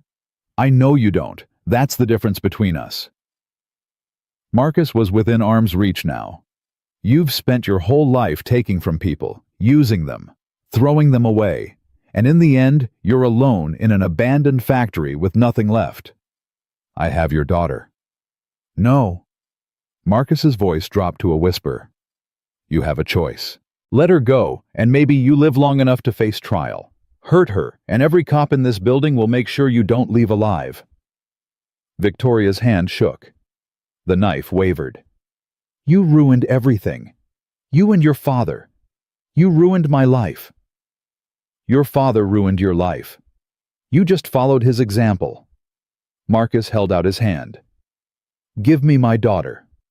Please. Silence stretched between them. Then something broke in Victoria's eyes. The knife clattered to the floor. Marcus lunged forward, scooped Lily into his arms, held her so tight he thought his heart might burst. Daddy, Daddy, Daddy. I've got you, baby. I've got you. Behind them, FBI agents swarmed in. Victoria was pushed to the ground, handcuffed. She didn't resist. Detective Price appeared beside Marcus. It's over. Marcus looked at his daughter, at the flames dying in the barrel, at Victoria Sterling being dragged away in chains. No, he said quietly. It's just beginning. The ambulance ride felt like a dream. Marcus held Lily's hand while paramedics checked her vitals, asked questions, shined lights in her eyes. She was dehydrated, scared, but alive. Daddy, is the bad lady gone? Yes, baby. She's gone. Forever. Marcus kissed her forehead. Forever. At the hospital, they kept Lily overnight for observation. Marcus refused to leave her room. He sat in a plastic chair beside her bed, watching her sleep, counting every breath like a prayer. Jennifer Huang arrived at 3 a.m. with coffee and news. Victoria's being transferred to federal custody. The kidnapping charge alone carries 20 years. Combined with the fraud charges and what we found in Maria's files, she's never getting out. What about Walsh? Singing like a bird. He's trading information for a reduced sentence. Apparently, Victoria has been running this operation for longer than anyone knew. Walsh gave up names, dates, bank accounts. Jennifer paused. He also confirmed what you suspected about Maria. Marcus's grip tightened on the coffee cup. Tell me. Victoria ordered the hit. She found out Maria was meeting with the SEC. She couldn't risk it. Jennifer's voice was soft. Walsh arranged everything through Morrison, made it look like an accident. They've been covering it up for 2 years. Marcus closed his eyes, felt something crack open in his chest. Not grief, not anymore. Something colder, harder, justice. Morrison. Arrested 2 hours ago. He tried to run, didn't get far. Good. Jennifer sat in the chair beside him. There's more. The SEC finished reviewing the vault contents. They found documentation on 18 engineers whose work Victoria stole. 17 are still alive. They're all being contacted. And Elena Vasquez's family. Her mother Dorothy is flying in tomorrow. The SEC wants to formally recognize Elena's contribution to the Prometheus vault design. Posthumously, but it's something. Marcus nodded slowly. Maria would have wanted that. Maria made it possible. Jennifer touched his arm. Your wife started this, Marcus. You finished it. Together you brought down one of the most corrupt executives in American history. He looked at Lily, still sleeping peacefully. I didn't do it for history. I did it for her. I know. That's what makes it matter. Morning came slowly. Lily woke hungry and irritable, which the nurses said was a good sign. They brought her pancakes with extra syrup, and she ate every bite while Marcus watched with exhausted relief. Daddy, you look terrible. Thanks, baby. Did you sleep at all? A little. Liar. She pointed her fork at him. You have to take care of yourself too. Nurse Kelly said so. Nurse Kelly isn't here. I'm telling her next time we go to chemo. Marcus laughed despite himself. This kid. This impossible, stubborn, beautiful kid. Deal. I'll sleep tonight. Promise? Promise. A knock at the door. Detective Price entered, looking almost as tired as Marcus felt. How's the patient? Better than her father, Lily said seriously. Price smiled. Smart girl. He turned to Marcus. Can we talk outside for a minute? Marcus kissed Lily's forehead. I'll be right back, baby. Bring me juice. Apple or orange? Apple, obviously. In the hallway, Price's smile faded. We have a problem. What kind of problem? Victoria's lawyers. They're already working angles. Claiming the evidence from Maria's laptop was illegally obtained, challenging the chain of custody, arguing that Walsh's testimony is coerced. That's ridiculous. That's legal strategy. They're not trying to win, they're trying to delay. Create doubt. Find technicalities. Price rubbed his eyes. We have her on kidnapping, and that's solid. But the fraud charges, the murder conspiracy, those could get complicated. Maria's files prove everything. Maria's files are being challenged. Her laptop wasn't obtained through official channels. Defense is arguing it could have been tampered with. Marcus felt the familiar frustration building. So what do? We need corroboration. Independent verification of what Maria found. Someone who can testify to the authenticity of those records from inside Vanguard. Jennifer Huang. She's already committed, but she joined after most of the crimes occurred. We need someone who was there, who saw it happen. Marcus thought for a moment. The engineers, the ones Victoria stole from. Wouldn't they have their own records? Most destroyed everything after the lawsuits. Victoria made sure of that. Part of every settlement was complete destruction of related materials. Price paused. But there might be one exception. Who? Elena Vasquez's mother, Dorothy. She kept everything Elena left behind. Every notebook, every file, every piece of evidence Elena gathered before she died. Price met Marcus's eyes. Elena was building a case against Victoria, a comprehensive one. She died before she could use it. And her mother has it. In storage, 3 years' worth of documentation. If it's what I think it is, it'll prove Maria's files are authentic and blow Victoria's defense apart. Marcus nodded. When does Dorothy arrive? Her flight lands at 2 p.m. I'm picking her up personally. Price handed him a card. Get some rest. Be at this address at 5 p.m. We're going to finish this. The address was a law office downtown. Conference room on the 14th floor overlooking the city Marcus had called home his entire life. Jennifer Huang was there. Detective Price, 2 SEC agents, 3 FBI lawyers, and Dorothy Vasquez.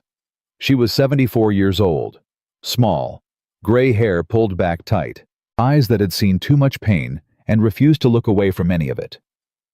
When Marcus entered, she stood immediately. You're Marcus Johnson.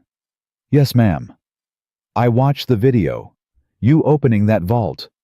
Her voice trembled slightly. My daughter designed that vault.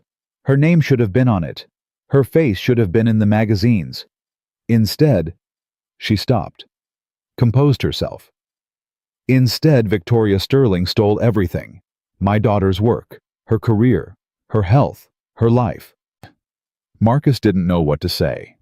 I'm sorry, felt inadequate. I understand, felt presumptuous. So he told her the truth. My wife was killed for finding out about your daughter. Maria was going to expose Victoria. She died before she could. He paused. I'm going to make sure their deaths mean something. Both of them. Dorothy studied him for a long moment. Then she nodded once. Let's get to work. The boxes Dorothy brought filled half the conference table. Notebooks, printed emails, design schematics, financial records. Photographs. 3 years of Elena Vasquez's investigation preserved by a mother who refused to let her daughter's work disappear. Elena knew Victoria was stealing from the beginning, Dorothy explained as they sorted through documents. She started documenting everything in 2017: employee terminations, patent filings. The pattern was clear. Victoria would identify talent, extract their work, then destroy them. Jennifer held up a stack of emails. These are internal communications between Victoria and her legal team. They discuss asset acquisition strategies and liability containment protocols. It's corporate speak for theft and cover-up. Elena highlighted the relevant passages, Dorothy said. She was methodical, careful. She knew she'd need evidence that couldn't be disputed. Marcus found a notebook labeled Prometheus, opened it. Page after page of technical drawings, mathematical calculations. Elena's handwriting was precise, almost architectural. She designed every component, Dorothy said, looking over his shoulder. The quantum display, the mechanical backup, the progressive resistance system. All of it was Elena's work. The K-12 lock, Marcus said quietly. She based it on my father's design. Dorothy looked at him sharply. What? My father was Samuel Johnson. He worked with military locks in the 1950s. The K-12 progressive resistance system, he helped develop it. Marcus flipped to another page. Elena cited his work in her research. Journal of Military Engineering, 1962. Dorothy's eyes widened. Samuel Johnson, the FBI consultant who put Victoria's father in prison. Yes. Marcus met her gaze. Our families have been connected longer than any of us knew. The room went silent. Jennifer spoke first. This makes everything more complicated. Victoria's lawyers will argue bias that you had a personal vendetta. Or it makes it simpler. Price interrupted. It shows a pattern. Victoria targeting people connected to her father's downfall. Maria, Marcus, Elena through her research of Samuel's work. This wasn't random fraud. It was systematic revenge spanning decades. Marcus looked at the documents spread across the table. His father's legacy, Elena's brilliance, Maria's courage, all connected, all pointing to the same truth. There's something else, Dorothy said. She pulled out a sealed envelope yellowed with age. Elena gave this to me 3 days before she died, told me not to open it unless something happened to her. You never opened it. I couldn't. It felt like admitting she wasn't coming back. Dorothy's hands shook as she held the envelope. But she's not coming back. And if what's inside can help, she would want me to use it. She handed the envelope to Marcus. You open it. You've earned that right. Marcus broke the seal carefully. Inside a single flash drive and a handwritten note. Mom, if you're reading this, Victoria won, but only for now. Everything on this drive proves what she did. Bank accounts, emails, recording of her admitting to patent fraud. Its encrypted password is my birthday plus yours. Find someone who can use it. Find someone brave enough to fight. I love you, Elena. The room held its breath. Marcus plugged the drive into Jennifer's laptop. Typed in the password 09115199 and 03241950. The drive unlocked. Hundreds of files. But the one that mattered most was at the top. A video file, dated 1 week before Elena's death. Jennifer clicked play. Victoria Sterling's face filled the screen. She was sitting in her office, clearly unaware she was being recorded. Elena must have hidden a camera somewhere. Ms. Vasquez, I'll be direct with you. Victoria's voice was smooth, confident. Your designs are impressive, perhaps the most sophisticated work I've seen in 20 years, but you need to understand something. Elena's voice off camera. Understand what? This is my company, my name, my legacy. When these designs go public, they'll be credited to Vanguard Technologies and its leadership. That's how this works. You're asking me to give up credit for my own work. I'm not asking. Victoria smiled. I'm telling you how this industry operates. Young engineers contribute. Established leaders take credit. It's the circle of innovation. It's theft. Victoria's expression hardened. Be careful, Elena. Very careful. I've dealt with difficult employees before. They never win. Is that a threat? It's a fact. I have resources you can't imagine. Legal, financial, personal. If you try to fight me, I will destroy you. Your career will be over. Your reputation will be garbage. And no one will believe a word you say. Silence. Then Elena's voice, quiet but steady. I understand completely, Ms. Sterling. Good. I'm glad we could have this conversation. You have a bright future here if you make the right choices. The video ended. The conference room was silent. Dorothy Vasquez was crying, silent tears streaming down her face. She knew, Dorothy whispered. She knew Victoria would come after her, and she recorded it anyway, so that someday someone would know the truth. Jennifer's voice was shaky. This is admissible. Victoria explicitly admits to taking credit for Elena's work and threatens her for objecting. Combined with the other documentation, Victoria's done, Price said flatly. No lawyer in the world can spin this. Marcus looked at the frozen image of Victoria Sterling on the screen. That confident smile, that absolute certainty that she would never be held accountable. My father used to say that locks keep honest people honest. Dishonest people, they just see locks as challenges. He paused. Victoria thought she'd locked away her crimes forever. Vaults within vaults, secrets within secrets. He stood, walked to the window, looked out at the city. But every lock can be opened. Every truth can be found. You just have to know how to listen. The next 48 hours were a blur of legal procedures and media chaos. The video of Victoria threatening Elena went viral within hours of its release to the SEC. News channels played it on loop. Social media exploded. #Justice. For Elena trended worldwide. Victoria's legal team scrambled to respond. They claimed the video was fabricated. Then they claimed it was taken out of context. Then they claimed it was obtained illegally. None of it mattered. The evidence was overwhelming. Maria's files, Elena's documentation, Walsh's testimony, the video confession. On the third day, the SEC announced formal charges: securities fraud, intellectual property theft, conspiracy to commit murder, wire fraud, tax evasion, 47 counts total. If convicted on all charges, Victoria Sterling faced over 200 years in prison. Marcus was in Lily's hospital room when he heard the news. She was scheduled for discharge that afternoon, cleared for outpatient treatment, her oncologist said. The stress of the kidnapping hadn't caused any setbacks. If anything, her latest blood work showed improvement. Small miracles, Dr. Patterson had said with a smile. Lily was watching cartoons when Jennifer called. Turn on the news, Channel 7. Marcus found the remote, changed the channel. Victoria Sterling's face filled the screen. Not the confident, polished executive from the video, this was a woman in an orange jumpsuit being led into a courthouse in handcuffs.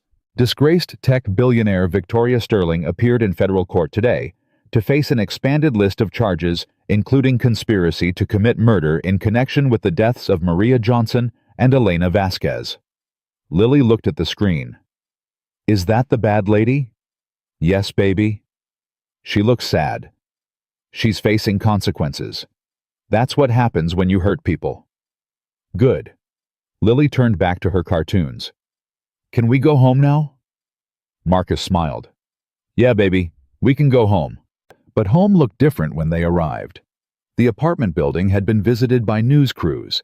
Neighbors had hung signs in their windows. Welcome home, Lily, and Justice for Marcus, and Oakland stands strong. Mrs. Patterson was waiting at their door with a casserole and tears. I'm so sorry. I tried to stop them. I tried. It wasn't your fault. Marcus hugged her gently. You were brave. You called for help. That's all anyone could do. Is Lily okay? Lily's perfect. He looked at his daughter already running to examine the signs in the windows. She's the strongest person I know. Inside the apartment, everything was the same. And everything was different. Maria's photograph on the refrigerator. His father's tools still in boxes. The corner where Lily did her homework. Home. But something was missing now. The weight he'd carried for 2 years, the grief, the unanswered questions, the gnawing sense that justice would never come, it was lighter. Not gone, but lighter. His phone buzzed. A text from an unknown number. Mr. Johnson, this is Dorothy Vasquez. I wanted to thank you personally for what you've done. My daughter can finally rest. If you ever need anything at all, please call. You gave me closure. I can never repay that. Marcus typed back, your daughter and my wife did the hard work. We just finished what they started. Take care, Mrs. Vasquez. He set the phone down, looked at Lily, who was arranging stuffed animals on her bed with serious concentration. Daddy. Yeah, baby. Are we rich now? Marcus laughed. What? The lady on TV said you're getting $10 million. That's a lot, right? He'd almost forgotten. The promise Victoria made at the gala, pay for Lily's treatment, plus $10 million. Her lawyers were fighting it, of course, claiming it wasn't a binding contract. But the PR pressure was immense. Vanguard's new interim board had already indicated they would honor the commitment, regardless of what Victoria wanted. We might be getting some money, yes. So we can move. Get a bigger apartment. Maybe. Would you like that? Lily thought about it seriously. Can we stay in Oakland? Of course. Why? Because this is home. This is where Mommy lived, where Grandpa's tools are, where Mrs. Patterson makes casseroles. She paused. I don't want to forget. Marcus felt his heart crack open again. This child, this impossible perfect child. We won't forget, baby, I promise. No matter where we live, we'll always remember. Good. She went back to arranging her animals. Also, I want a dog. We'll talk about it. That means yes. That means we'll talk about it.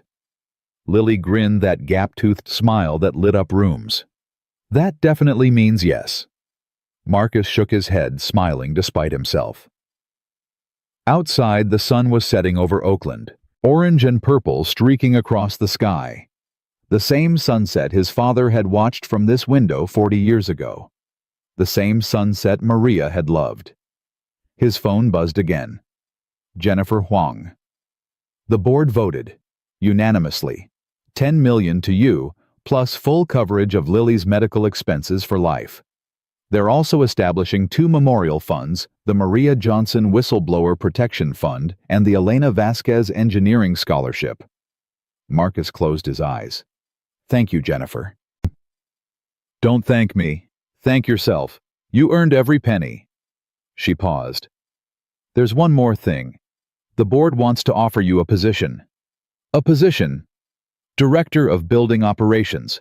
It's a fancy title for facilities management, but it comes with a real salary, benefits, and office. You'd oversee the same building you used to clean. Marcus was quiet for a long moment. Tell them thanks, but no. No. I don't want to work for Vanguard, not after everything. He looked at Lily. But I do have an idea. Something I've been thinking about. Tell me. A workshop for kids who can't afford engineering programs, teaching them what my father taught me. Hands-on learning. Real skills. No fancy equipment, just patience and practice. Jennifer was quiet. Then, that's beautiful, Marcus. It probably won't make money. It'll make something more important. She paused. Let me know when you're ready to set it up. I'll help with the nonprofit paperwork. You don't have to. I want to. Elena would have loved this idea. So would Maria. Jennifer's voice softened. Some things are more important than billable hours. Marcus hung up, sat on the couch, watched his daughter play. $10 million. Medical coverage for life. Memorial funds in Maria's and Elena's names. Justice. Not the kind that brought people back. Not the kind that erased pain, but the kind that meant something. the kind that created ripples, the kind that changed futures. "Daddy?" "Yeah, baby." "What are you thinking about?" Marcus smiled. "The future." "Is it going to be good?" He looked at his daughter, at the sunset, at the photograph of Maria on the refrigerator. "Yeah, baby, I think it is." 6 months passed like water through open fingers. The trial of Victoria Sterling became the most watched legal proceeding in American history. Every news channel carried it live. Social media dissected every moment. Legal experts debated strategy on cable shows that ran 24 hours a day. Marcus attended every session.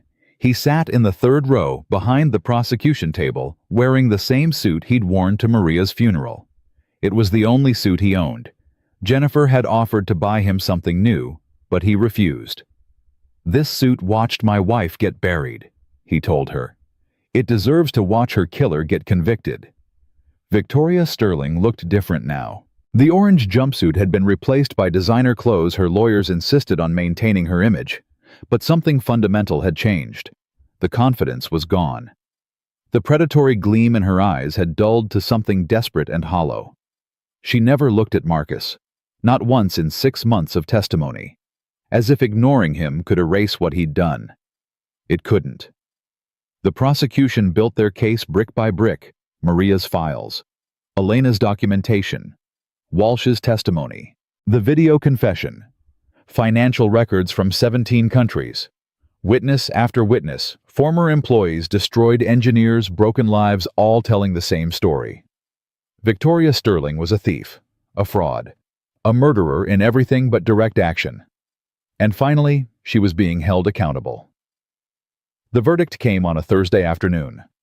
Marcus was holding Lily's hand when the jury filed back in. She'd been declared cancer-free 2 weeks earlier. The experimental treatment had worked, but he still held on like she might disappear. "All rise." The courtroom stood. "Has the jury reached a verdict?" "We have, Your Honor." The foreperson, a black woman in her 50s school teacher from Oakland, unfolded the paper with steady hands. "On the count of securities fraud, we find the defendant guilty." A murmur rippled through the courtroom. "On the count of intellectual property theft, we find the defendant guilty." Victoria's face remained frozen. "On the count of conspiracy to commit murder in the death of Maria Johnson, we find the defendant guilty." Marcus felt something release in his chest. 2 years of pressure suddenly gone. "On the count of conspiracy to commit murder in the death of Elena Vasquez, we find the defendant guilty." Dorothy Vasquez sobbed openly.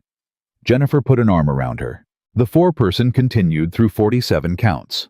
Guilty, guilty, guilty. Every single charge. When it was over, Victoria Sterling finally looked at Marcus. Their eyes met across the courtroom. He expected to feel triumph, satisfaction, vindication. Instead, he felt something closer to pity. This woman had spent 40 years building an empire of theft and lies. She'd destroyed careers, stolen fortunes, ended lives, and now she would spend whatever remained of her existence in a concrete cell, surrounded by the ruins of everything she'd built. Marcus didn't smile, didn't gloat. He simply nodded once in acknowledgement that it was over and turned away. Victoria Sterling wasn't worth any more of his attention. She never had been. The sentencing hearing came 2 weeks later. Victoria's lawyers made their final arguments. Character witnesses testified to her philanthropy, her mentorship of young women in business, her contributions to technology. The prosecution showed photographs of Maria Johnson's grave, of Elena Vasquez's empty apartment, of 17 engineers whose careers had been destroyed. Judge Morrison, no relation to the corrupt detective, though the coincidence wasn't lost on anyone, listened to everything with the patience of a man who had seen humanity at its worst and still believed in justice. When it was time for victim impact statements, Marcus was first. He walked to the podium, looked at Victoria, looked at the judge, looked at the gallery filled with cameras and reporters and people who'd been following this story for 6 months. Then he spoke. "My wife Maria was 34 years old when she died. She was an accountant. She was a mother. She made pancakes every Sunday and sang off key in the shower and loved our daughter more than anything in this world. His voice cracked. He steadied himself. Maria found evidence of what Victoria Sterling was doing. She tried to do the right thing, and for that, she was murdered, made to look like an accident, erased like she never existed. He paused. My daughter Lily was 5 when her mother died. She doesn't remember much. The sound of Maria's voice, the way she smelled, the songs she sang at bedtime. Those memories are fading. Every day a little more disappears. Tears rolled down his cheeks. He didn't wipe them away. Victoria Sterling stole my wife. She stole my daughter's mother. She stole Maria's future and Elena's brilliance and the careers of dozens of good people who just wanted to do their work and live their lives. He turned to face Victoria directly. You called me trash. You said I didn't know my place. You thought your money and your power made you untouchable. His voice hardened. But here's what you never understood. I'm not trash. I'm a father. I'm a husband. I'm the son of a man who taught me that truth lives in metal and patience and listening. And I'm the person who brought you down. He leaned forward. You're going to prison. You're going to grow old in a cell thinking about everything you lost.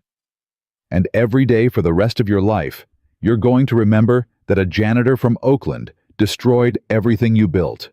He stepped back from the podium. That's my statement, Your Honor. Thank you. The gallery was silent. Somewhere, someone was crying. Judge Morrison nodded slowly. Thank you, Mr. Johnson. Dorothy Vasquez spoke next. Then Jennifer Huang on behalf of Elena's memory. Then 3 other engineers whose lives Victoria had destroyed. Each story was different. Each pain was unique. But they all pointed to the same truth. Victoria Sterling had left a trail of devastation that stretched back decades. Finally, the judge spoke. Victoria Sterling, please rise. She stood. Her lawyers flanked her like bodyguards. This court has heard extensive testimony about your crimes. The jury has found you guilty on all counts. It now falls to me to determine an appropriate sentence. He paused, reviewing his notes. In my 30 years on the bench, I have rarely encountered a defendant who demonstrated such systematic cruelty. You didn't just break laws, you broke people. You took their work, their reputations, their livelihoods. In 2 cases, you took their lives. Victoria's face remained expressionless. The defense has argued for leniency based on your age and your contributions to society. But I find that those contributions were built on stolen foundations. Every success you claimed belonged to someone else. Every accolade was purchased with other people's suffering. Judge Morrison removed his glasses, cleaned them slowly. Victoria Sterling, I sentence you to 147 years in federal prison without the possibility of parole. The courtroom erupted. Victoria swayed slightly. Her lawyers caught her arms. Additionally, the judge continued, raising his voice over the noise, I am ordering the forfeiture of all assets obtained through fraudulent means. These funds will be distributed to your victims and their families with priority given to medical expenses and educational opportunities. He banged his gavel. This court is adjourned. Outside the courthouse, Marcus faced a wall of cameras and microphones. Mr. Johnson, how do you feel about the verdict? Mr. Johnson, what's next for you and Lily? Mr. Johnson, do you have any message for Victoria Sterling? He held up his hand. The question stopped. My wife Maria always said that truth has a way of coming out. It might take time, it might take sacrifice, but eventually the truth finds its way to the surface. He looked at the courthouse behind him. Today, truth won. Not because of me, not because of any one person, but because good people, Elena Vasquez, Maria Johnson, Dorothy Vasquez, Jennifer Huang, Detective Price, refused to give up. They believed that justice was possible even when everything said it wasn't. A reporter shouted, "What's next for you?" Marcus smiled. I'm going to take my daughter home. We're going to eat pizza and watch cartoons and not think about Victoria Sterling for one single minute. And after that, we're going to build something. Something that helps kids who don't have fancy degrees or rich parents. Something that teaches them what my father taught me, that everyone has value. Everyone has potential. And the only thing standing between you and your dreams is the willingness to work. He turned to leave, then stopped. One more thing. To everyone watching who's ever been told they're nothing, who's ever been called trash or garbage or worthless, who's ever had their work stolen, or their voice silenced, or their dreams crushed by people with more power. His voice carried across the crowd. Don't give up. Don't stop fighting. The world is full of Victoria Sterling's people who think money makes them gods, but it's also full of people like you, like me, like my father and my wife, and everyone who refuses to accept that the powerful always win. He looked directly into the nearest camera. They don't. Sometimes the janitor beats the billionaire. Sometimes truth beats money. Sometimes the underdog wins. He took Lily's hand. And when they do, everything changes. 1 year later, the Samuel Johnson workshop occupied the first floor of a renovated building in downtown Oakland. Brick walls, high ceilings, natural light streaming through tall windows. Workbenches lined the main room, each equipped with basic tools, screwdrivers, wrenches, multimeters, soldering irons. Nothing fancy, nothing expensive, just the essentials.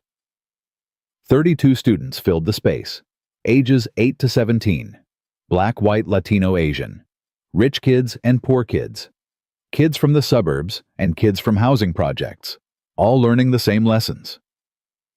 Marcus stood at the front holding up his father's stethoscope. Anyone tell me what this is? A hand shot up. 9-year-old boy named Deshaun. Medical equipment. That's what most people think. But my father used it for something else entirely. Marcus walked between the workbenches. He listened to locks, to safes, to machines. He could hear things other people couldn't. Tiny vibrations, subtle clicks, the sounds that metal makes when it's ready to open. He stopped beside a small training safe. Everyone close your eyes. I'm going to turn this dial. Tell me what you hear. The room went quiet. 32 children listening with every ounce of attention they had. Click, click, click. I heard it. A girl named Amara opened her eyes wide. Like a tiny heartbeat. Exactly. Marcus smiled. That's the tumbler catching. Every number has its own sound. You just have to learn how to listen. He handed the stethoscope to Amara. Your turn. She placed it against the safe with reverence, turned the dial slowly. Her face transformed surprise, then wonder, then determination. I can hear it, Mr. Johnson. I can actually hear it. Of course you can. You're a listener. The workshop had been open for 6 months. Jennifer Huang had handled the nonprofit paperwork. Dorothy Vasquez had contributed Elena's engineering library. Detective Price, now retired, volunteered as a mentor on weekends. Maria Chen, the board member who'd promised help on the night of the gala, had kept her word. Vanguard Technologies, under its new CEO, Dr. Sarah Mitchell, had become the workshop's primary sponsor. The irony wasn't lost on anyone. But the real magic happened in moments like this. Kids who'd never been told they were smart. Kids who'd been written off by schools and society. Kids just like Marcus had been invisible, overlooked, underestimated. Learning that they had power they didn't know about. Mr. Johnson, a teenager named Marcus Jr., named after him by parents who'd watched the trial, raised his hand. Yes. The safe you opened, the Prometheus vault. How long did it really take you? Marcus considered the question. 57 minutes to open it, but 38 years to learn how. I don't understand. Everything I did that night I learned from someone else. My father taught me about locks. My wife taught me about courage. My daughter taught me about never giving up. He paused. Opening a vault isn't just technique. It's everything you've ever learned, everything you've ever lost, everything you've ever loved, all focused on one moment. He walked to the window, looked out at the Oakland streets. Victoria Sterling had 62 engineers and $50 million. I had a stethoscope and a dead man's journals. But I had something she didn't. What? Marcus turned back to face the class. I had nothing left to lose. And when you have nothing left to lose, fear disappears. You stop worrying about what might go wrong. You stop thinking about failure. You just listen and act and trust. The room was silent. Then Amara spoke up. My mama says you're a hero. Marcus shook his head. Heroes have superpowers. I'm just a man who learned to listen. He smiled. But you know what listening is a superpower. Most people don't have it. They're too busy talking, too busy proving how smart they are, too busy trying to impress people who don't matter. He returned to the front of the room. But all of you can learn to listen. And when you do, you'll hear things nobody else can. You'll see solutions nobody else sees. You'll open doors nobody else can open. He picked up his father's stethoscope. This was my father's. He gave it to me when I was 8 years old. He said, Son, this tool will teach you everything you need to know about life. If you learn to listen to steel, you'll learn to listen to people. And if you learn to listen to people, you'll learn to listen to yourself. Marcus looked at the stethoscope, worn rubber, tarnished metal, 40 years of use. He was right. After class, Marcus walked home through familiar streets, the same route he'd walked 1,000 times, past the corner store where he used to buy Maria flowers, past the park where Lily took her first steps, past the church where his father was eulogized. Home. The apartment was different now. They'd moved after the settlement, not far, just a few blocks. A larger place with a room for Lily and a room for Marcus, and a kitchen big enough to actually cook in. But they'd brought everything that mattered. Maria's photographs, Samuel's tools, the purple beanie Lily still wore sometimes, even though she didn't need it anymore. Daddy. Lily launched herself at him the moment he walked through the door. 9 years old now, hair grown back thick and curly, cancer-free for 14 months. Hey, baby girl. Guess what? What? I got an A on my science project. The one about sound waves. Yes. She bounced with excitement. Mrs. Patterson said it was the best in the class. She said I explained resonance better than the textbook. Marcus laughed. That's my girl. She asked if you could come talk to our class. About the vault. About Grandpa. About listening. I'd like that. They had dinner together. Spaghetti with garlic bread, Lily's favorite. She talked about school, about friends, about a boy named Trevor, who was definitely not her boyfriend. Daddy, stop making that face. Marcus listened. Really listened. The way his father had taught him. After dinner, Lily did homework while Marcus sat at the kitchen table with his father's journals. He still read them sometimes. Found new insights in familiar passages. Heard his father's voice in the careful handwriting. Daddy. Yeah, baby. Do you think Mommy knows about everything that happened? Marcus set down the journal. I think she knows. How? He considered the question carefully. When someone loves you, they leave part of themselves with you. It lives in your heart, in your memories, in the way you see the world. He paused. Your mama's been with us this whole time. Watching, cheering, proud. Lily was quiet for a moment. I talk to her sometimes, before bed, tell her about my day. That's good, baby. That's exactly right. Do you talk to her? Marcus nodded. Every day. Every single day. Lily smiled. That gap-toothed smile that had carried him through the darkest moments. I'm glad, she said. I don't want her to be lonely. Marcus felt tears threatening, blinked them back. She's not lonely, baby. She has us. She'll always have us. Later that night, after Lily was asleep, Marcus stood at the window. The city spread out before him. Lights glittering. Lives unfolding. A million stories he would never know. He thought about Victoria Sterling sitting in her cell. Thought about Elena Vasquez gone too soon. Thought about Maria who had started everything by simply doing the right thing. He thought about his father, about the lessons passed down through generations, about the stethoscope that had changed his life, and he thought about the future. 32 students in his workshop learning to listen. Hundreds more on the waiting list. Invitations to speak at schools, at conferences, at events across the country.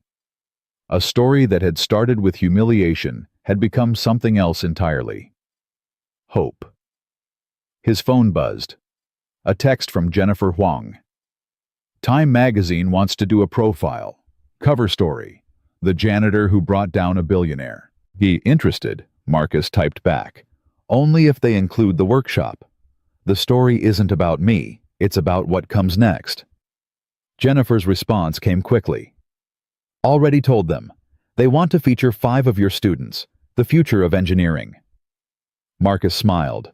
5 kids from Oakland, on the cover of Time magazine, learning skills that would change their lives. That was legacy. That was victory. That was the only revenge that mattered. He put down the phone, looked at Maria's photograph on the wall. "We did it," he whispered. "We did it, baby." The photograph didn't answer. It never did. But sometimes late at night when the apartment was quiet and the world was still, Marcus could swear he heard her voice. "Keep going," she said. "Keep fighting. Keep listening."